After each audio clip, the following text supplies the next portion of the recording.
To'xta, sen zalni gapirasan, ko'chaga ham chiqolmay qoldi bu.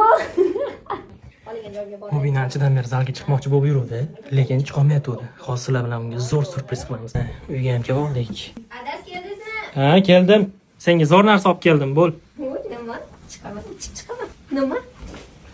Mana. Surpriz. Nima bu? Zalga chiqaman deb chiqolmasdan yuruvding-ku. Ha. Shunga zalni seni yoningga olib keldim, go'zalim. Nega o'xshayapti? Ana yuguradigan, begovoy doroshka. Voy, rahmat.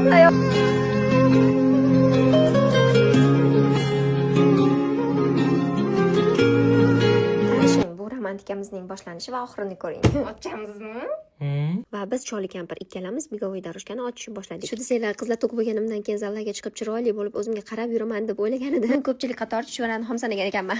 Bola bilan umuman ilojini qila olmayapman. Shuning uchun mehribon turmush o'rtog'im uzun marketda mana shunaqa begovoy doroshka zakaz qilibdi. Voy, narxini eshitsanglar, tominglar uchib ketadi arzonligidan. Oylab pul to'lab zalga chiqqandan ko'ra, bir marta pul to'lab 1 umrlik zal sotib olarkansiz uyingiz ichida. Shunda atiga 1-2 soatdan shug'ullanasiz va semizlikni unutasiz. Dangasagina do'mboqchalar yaqinroq kelinglar, sizlarga yoqadigan gaplar bo'ladi hozir. Tasavvur qiling, uyingiz ichidasiz, yoqtirgan qo'shig'ingiz, yoningizda bolajoningiz, balki kino ham ko'rishingiz mumkin. Shu bilan birgalikda ozyapsiz ham. Zo'r. Agar sizga ham shunaqa qulaylik kerak bo'lsa, aktualniyimda sizga qoldirdim, o'sha orqali kirib o'zim marketdan zakaz qilishingiz mumkin. Ha, aytgancha bo'lib to'lash imkoniyatingiz ham bor. Oyga nech puldan tushishini bilsangiz, tomingiz uchib ketishi mumkin. Shuning uchun tomingizni qattiq ushlab oling desam, albatta. Menga shunaqa qulaylik yaratib berdingiz, rahmat erjonim deyman deb tursam, bularni qilayotgan qilig'ini qaranglar.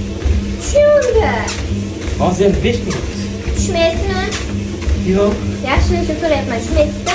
Yo'q. A few moments later. Bu esa romantikamizning tugashi.